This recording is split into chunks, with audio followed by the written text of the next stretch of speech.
Não pode receber uma carta. Continuando, a expectativa divina vai se centrando naquilo que é mais importante para cumprirmos com a nossa missão maior. E aí como fica o livre-arbítrio? Tudo aquilo que foge ao nosso alcance, então é providenciado por Deus. Há uma grande diferença entre três grandes personalidades, uma dos povos em geral e duas do povo de Israel, em relação ao livre-arbítrio. Nós vamos falar de Aristóteles, nós vamos falar de Rambam, Maimônides, e vamos falar do Baal Shem Tov. Oi?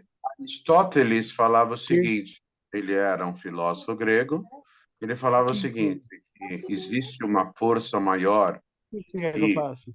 pode ser Deus, que alguns chamam de Deus, uma força maior que rege o universo, mas Deus é tão grandioso,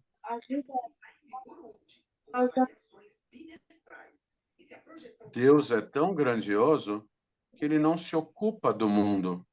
Tudo que acontece no mundo, no universo, é por mera casualidade, porque Deus seria tão grande, a ponto de não se preocupar com aquilo que ocorre no mundo físico e material, tão pequeno e tão rebaixado em relação a ele. Isso dizia Aristóteles. Rambam Maimônides já foi num passo maior. Ele disse o seguinte: tudo que está ligado com o judaísmo, com a prática das 613 mitzvot e com as 7 mitzvot dos Bnei Noach, etc., tudo que está ligado com a expressão de Deus dentro da Torá é por divina providência. Aquilo que não está ligado às mitzvot da Torá, ou dos Bnei Noach, ou às expressões divinas dentro da Torá e do judaísmo, não é por livre-arbítrio, por divina providência, e sim por mera casualidade. Isso falava Rambam, Maimônides. Baal Shem Tov foi mais longe, ligado a Hassidut e a Kabbalah. Baal Shem Tov falou o seguinte: absolutamente tudo é por divina providência. Se houver um rochedo no meio do mar, o Baal Shem Tov não falou nessas palavras, mas foi a ideia dele. Se houver um rochedo no meio do mar, em relação a esse rochedo, nunca um ser humano, desde a criação do mundo, ouviu, ou presenciou, ou passou perto dele. Se nesse rochedo a água bater no rochedo, de forma a molhá-lo, de vez em quando algumas aves pousando lá, alguns bichinhos do mar, alguns peixes tocando o rochedo, qualquer coisa que ocorra nesse pequeno rochedo no meio do oceano, mesmo que ele não teve contato e nunca terá, até a revelação de Mashiach, nunca terá contato com nenhum ser humano, tudo o que acontece com esse rochedo, a própria existência dele, é por absoluta divina providência. Aquilo que ocorre nas estrelas mais afastadas do universo, uma forma do astrofísico, do cientista calcular o tamanho do universo, é o tempo que a luz da última estrela do universo leva para chegar até aqui, até os nossos olhos. O astrofísico só esqueceu um pequeno detalhe, que segundo a Torá, Deus não criou somente as luminárias e depois fez com que elas fossem acionadas para iluminar as estrelas. Deus criou as estrelas e a luz chegando aos nossos olhos simultaneamente. Ou seja, não precisa ter o diâmetro do universo de levar 13 bilhões de anos para a luz da última estrela chegar até os nossos olhos. A luz já estava aqui na criação. E aquilo que ocorre na última estrela, ou alguma poeirinha cósmica, que fugiu por algum motivo aos 2 trilhões de galáxias e acabou caindo na massa escura muito maior por trás de todas as galáxias. Essa poeirinha cósmica, ela se move por absoluta divina providência. Tudo é calculado. As explosões do Sol, a altura delas, a intensidade, a temperatura, os gases envolvidos, tudo isso é por divina providência. Ou seja, Deus tem um plano maior para absolutamente tudo e por motivos que somente Ele sabe, nós desconhecemos. Agora, Hashem coloca a divina providência de lado quando aquele milionésimo de livre-arbítrio que nos restou nessa geração, aquele livre-arbítrio diminuto possa fazer alguma diferença. É aquela história do copinho de vodka. Um pouquinho de vodka no copinho não tem muito a ver com aqueles campos enormes, espigas de trigo, aqueles campos todos repletos de trigal. Na verdade, um pouquinho de uma única espiga acabou sendo destilado sob forma da vodka e foi parar naquele copinho. Mas aí está centrada a expectativa divina de acordo com o nosso livre-arbítrio. Livre-arbítrio e divina providência não são quantificáveis, mas sim qualificáveis. O aspecto em questão aqui não é o tamanho e a grandeza do livre-arbítrio e da divina providência, e sim a importância. É claro que o livre-arbítrio é muito mais importante que a divina providência. Aliás, a divina providência, que aparentemente independe da nossa vontade, pode estar ligada e conectada aos nossos atos passados, ou nessa vida, ou em vidas anteriores, ou em características da nossa alma. Ou seja, de alguma forma, o livre-arbítrio acaba gerindo absolutamente tudo. Deus nos criou e nós somos os filhos de Deus. Não como outra religião que chama fulano de tal filho de Deus. Todos nós somos filhos de Deus. Todos. E como filhos de Deus, nós nos assemelhamos a Ele. Ele tem o poder de escolha e Ele nos presenteou também, em certo grau, com poder de escolha. E a expectativa dele e a vontade dele está ligada totalmente ao passo que nós dermos em cada escolha, de cada aspecto de nossa vida. Por isso é tão importante nós usarmos o nosso discernimento, o nosso bom senso, o nosso intelecto, analisarmos cada situação com tranquilidade, com serenidade e optarmos racionalmente por aquilo que possa ser melhor para as nossas vidas e para atingirmos um propósito maior pelo qual nós fomos criados. Então, essa é a ideia de que um valoriza o outro. A divina providência que, aparentemente, ela não está ligada à nossa vontade, em um certo aspecto, mas também tem conexão com a nossa vontade. E o livre-arbítrio, hoje em dia, ele é pequeno. O meio ambiente e a paz nas aldeias. Mesmo a polícia estando dentro da área indígena, retirar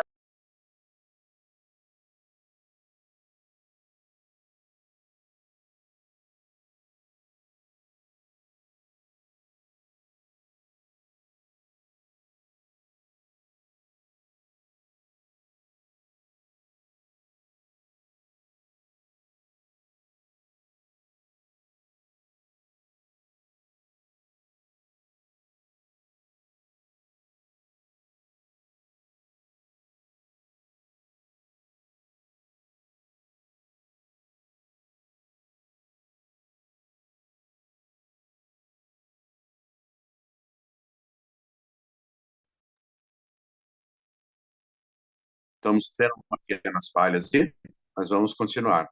Por isso, nós vamos voltar à nossa afirmativa inicial da aula.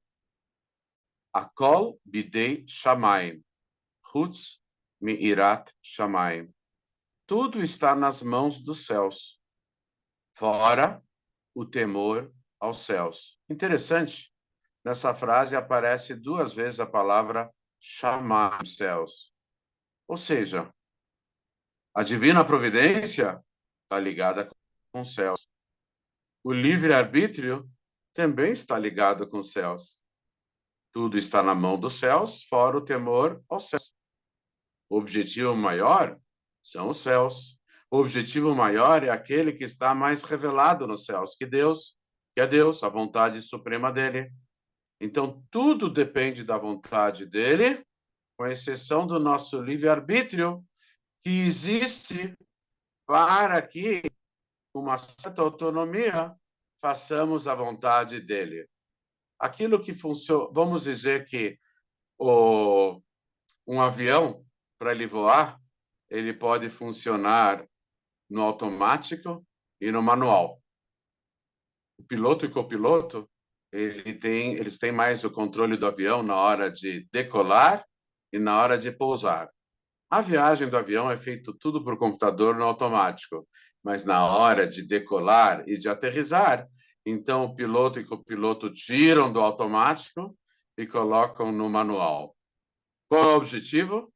Que o avião chegue até o seu destino após uma viagem aérea, muitas vezes de horas, de muitas horas. Então,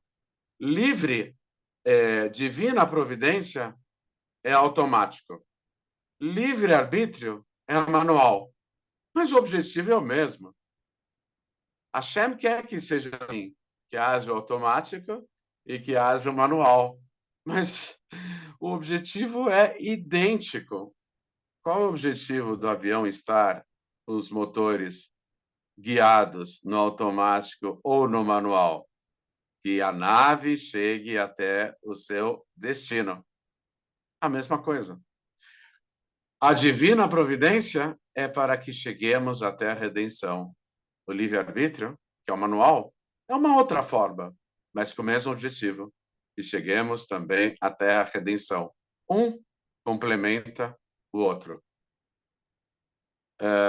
O motor no automático de um avião, de um Boeing, de um Airbus, ele, em geral, é usado durante a viagem, mas em momentos importantíssimos, como fazer decolar a nave e fazê-la aterrissar, então, piloto e copiloto fazem questão de se envolver pessoalmente, aí colocam todo o sistema para o manual.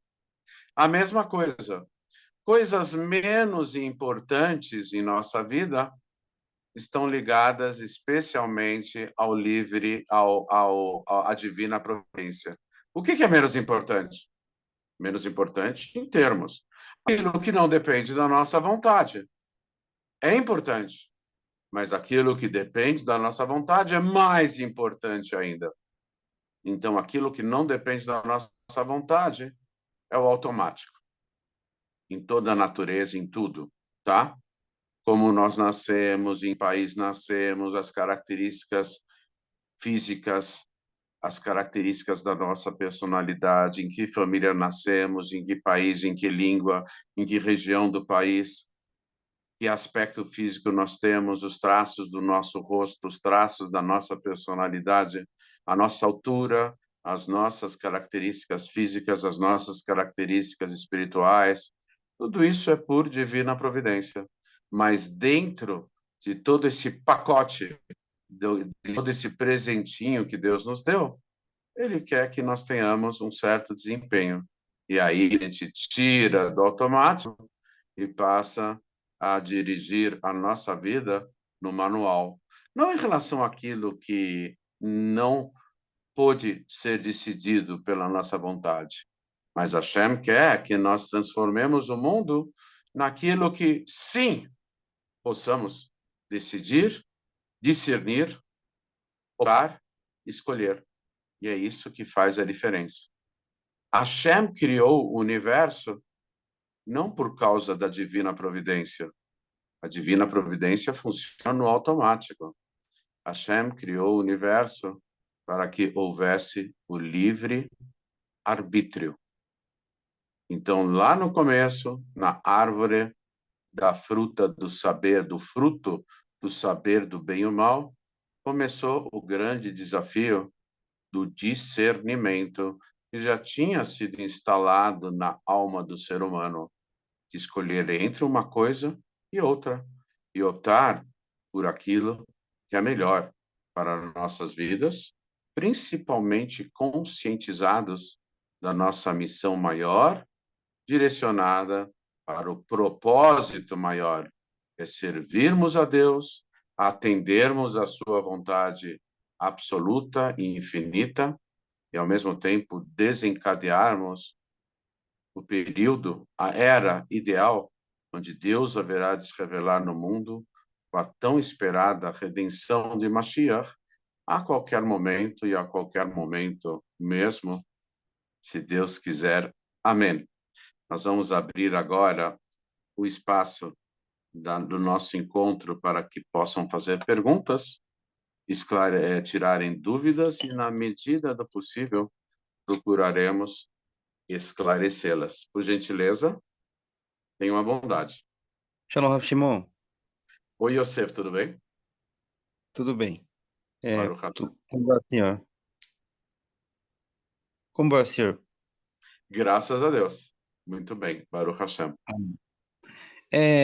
Falam que quando na vinda do Mashiach acaba o livre-arbítrio. Como seria a noção, para a gente ter uma noção assim, Na mais ou verdade, menos? não acaba totalmente o livre-arbítrio. Vamos dizer que o principal aspecto do livre-arbítrio vai ser superado. Mas futuramente nós vamos escolher de que forma nós vamos usufruir a luz infinita de Deus. Também haverá uma personalização na forma de captarmos essa luz revelada. E essa personalização, ou personificação, personalização, particularização, vai ser chamada futuramente de livre-arbítrio, apesar de que vai ser bem sutil. Nós vamos escolher, hoje em dia escolhemos entre o bem e o mal, e futuramente nós vamos escolher entre o bem e o melhor.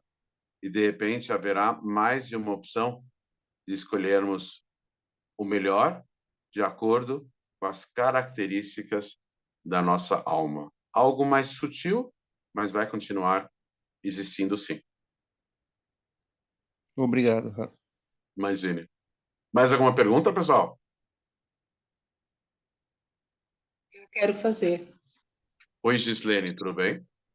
Tudo bem, boa noite, Rabino. Boa noite a noite, todos Baruch presentes. Hashem. Eu queria fazer uma pergunta sobre o Lehai que o senhor falou. Sempre vai ter Lehai. Sim, esse... Lehai significa, traduzido literalmente, a vida. Uma pessoa abençoa a outra com a vida. E por que com um pouquinho de álcool? O álcool ele é bom desde que ele é apreciado, como se fala, como que é a frase lá? Beba com moderação, né? Com moderação. Qual é a ideia do álcool? O álcool alegra a pessoa. Isso daqui está escrito nos Salmos, na Torá, de uma forma geral, no Talmud, no Midrash. O álcool alegra a pessoa.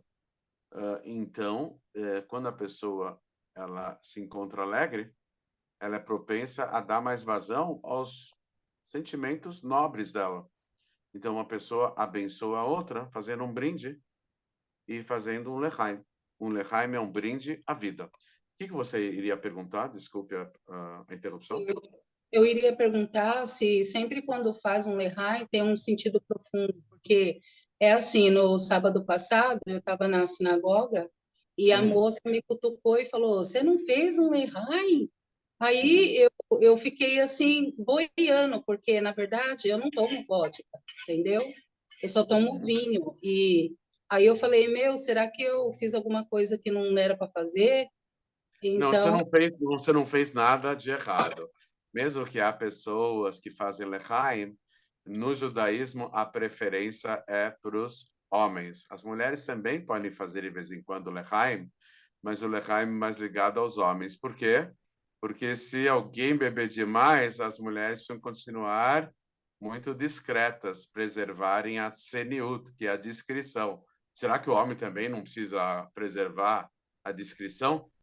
Mas a mulher está mais ligada ainda a esse assunto. Ambos estão ligados ao recato, quando tem aquele passuca, aquele verso escrito, Atznea im Hashem Elokecha, você andará discreto com o eterno teu Deus, é válido tanto para homem como para mulher.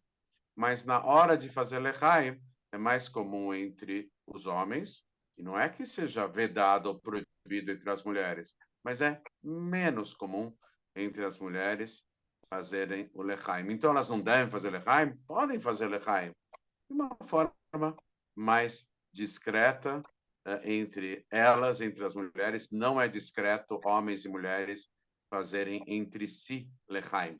Isso já vira outra coisa, falta de discrição. Outras palavras que eu não quero trazer aqui. Mas homens não fazem lechaim com mulheres. Homens fazem lechaim com homens e mulheres fazem lechaim com mulheres. Entendi perfeitamente. É que assim, Rabino, tem mulher que é duca de litro, o senhor sabe, né? Mesmo que... Eu não entendi Tem o que você umas que, falou. mesmo que são batinonas, elas gostam de uma bebida. E eu não vou na carona, não, porque eu acho que... Não. Então, a gente tem que distinguir muito bem um lechaim de encher a cara. Se a pessoa bebe um pouquinho para falar de coisas boas e positivas, então essa bebida é elevada espiritualmente. Se a pessoa bebe um pouquinho para falar coisas sem nexo, ou faltar com tzniut, com recato, ou falar besteiras, então essa bebida, em vez de se elevar, em vez de elevar a pessoa, a bebida é rebaixada e a pessoa é igualmente rebaixada no espírito, espiritualmente. Então, lechaim é algo bem particular, é para o bem. Agora, beber por beber, isso não está ligado com o divino. Beber para encher a cara não está ligado com o divino. Mas pode ter um pouquinho de prazer na bebida? Claro que pode. Por exemplo, uma ocasião muito boa para se beber é o Shabat, de se comer, de se beber, de fazer outras coisas boas e positivas.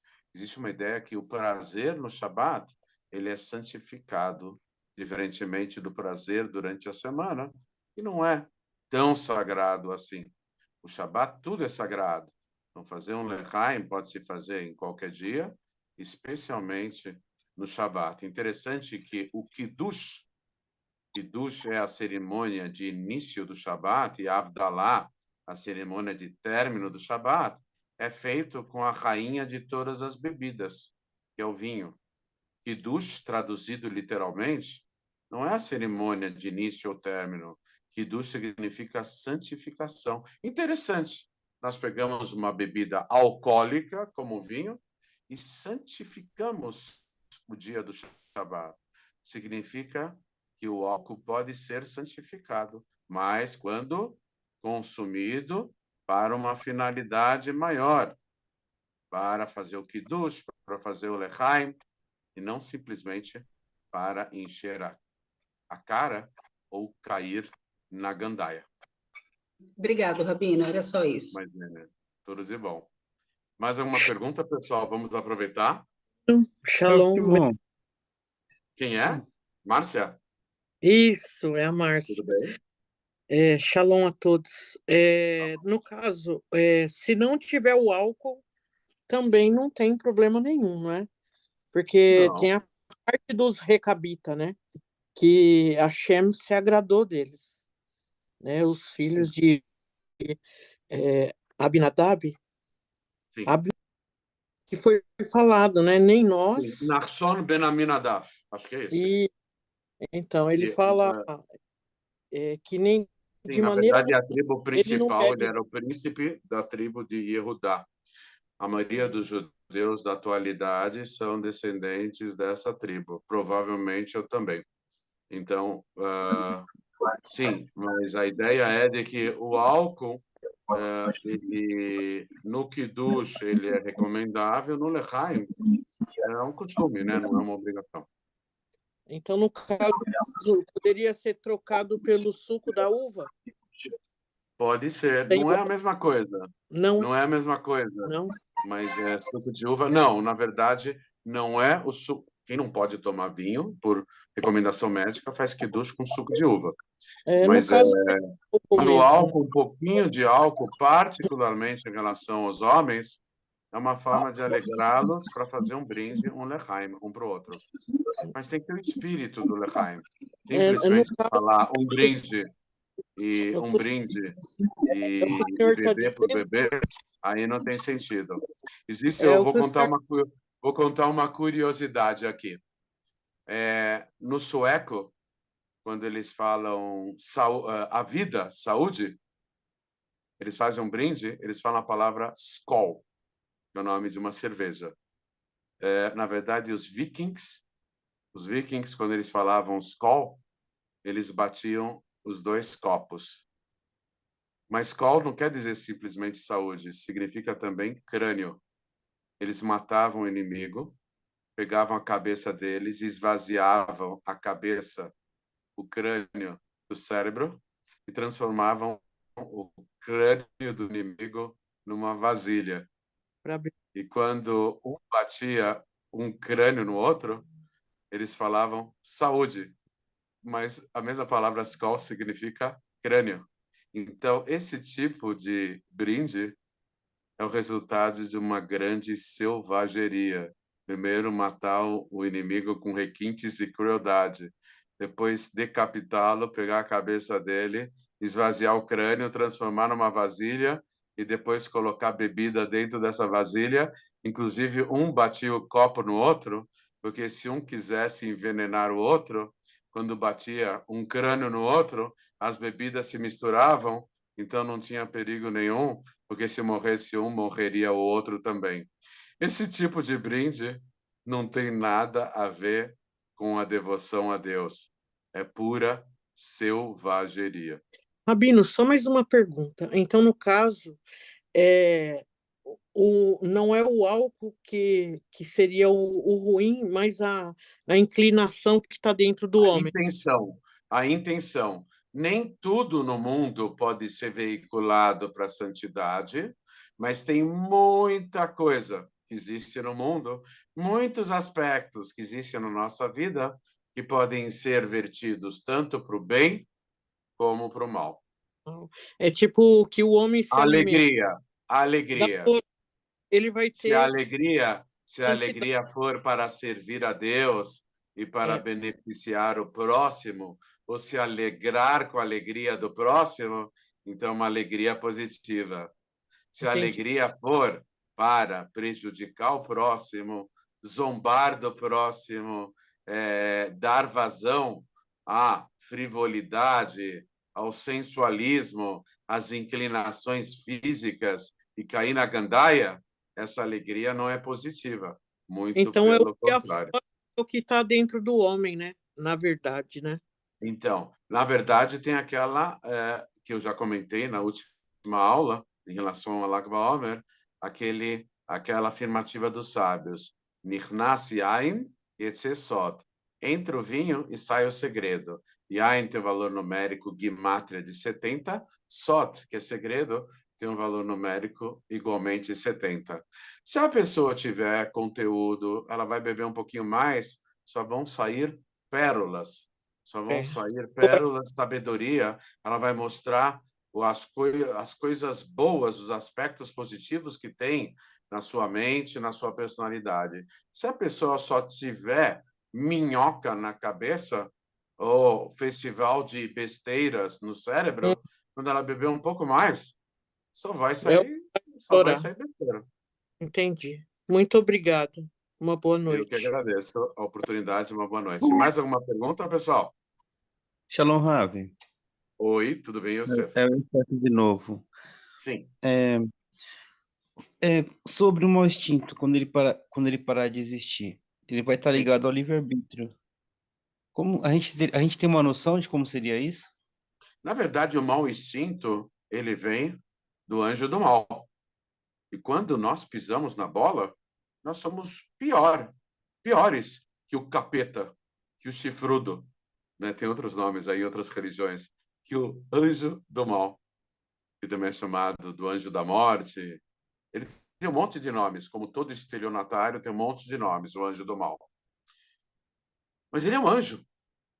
E ele sabe muita Torá. Ele é ligado a Deus de uma certa forma. Quando ele e os seus zilhões que é uma Z, é uma, como se fala, é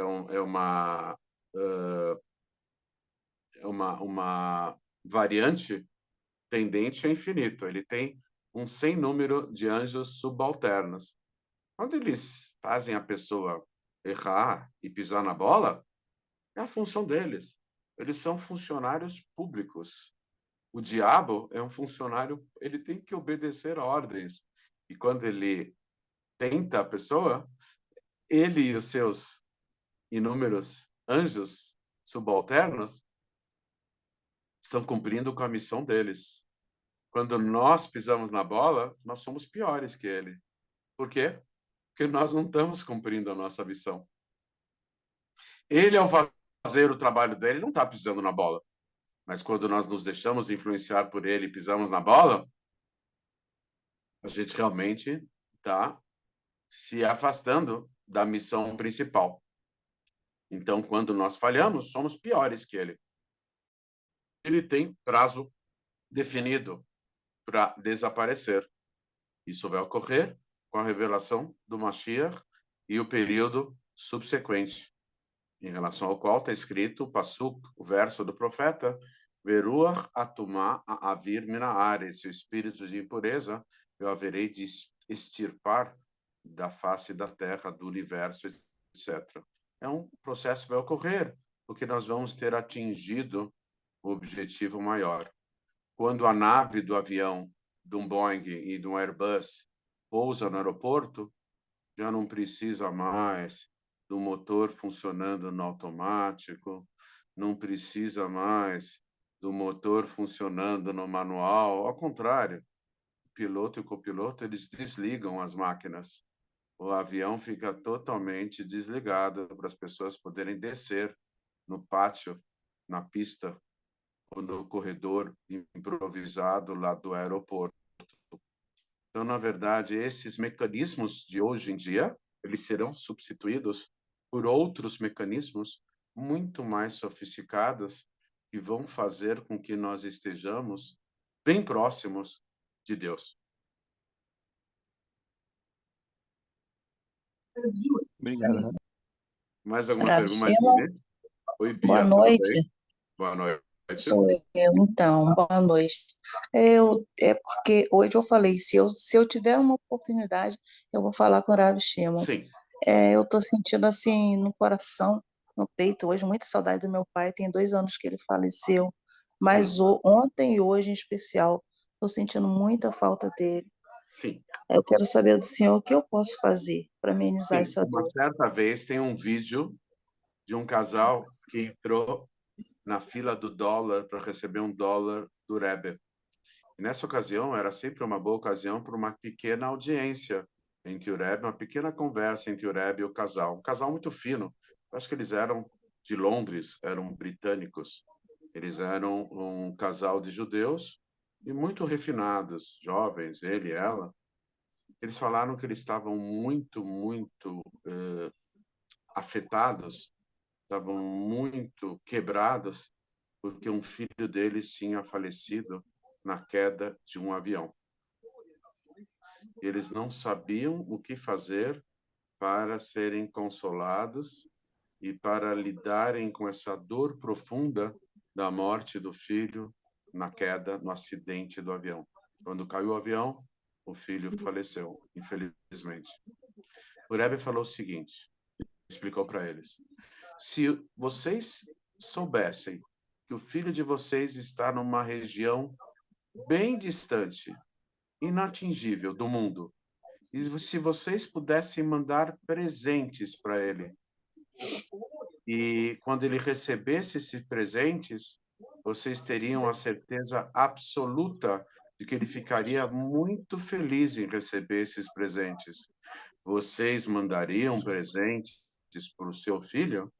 Aí o marido, a esposa disseram, é claro que nós mandaríamos presentes para esse filho querido.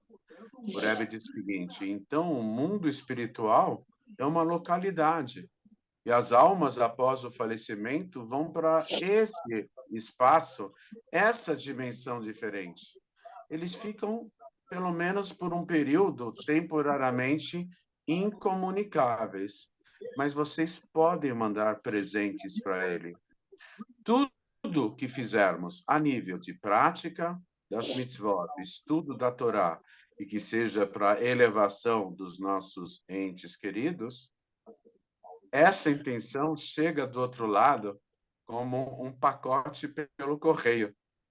E a alma fica com a felicidade de uma criança.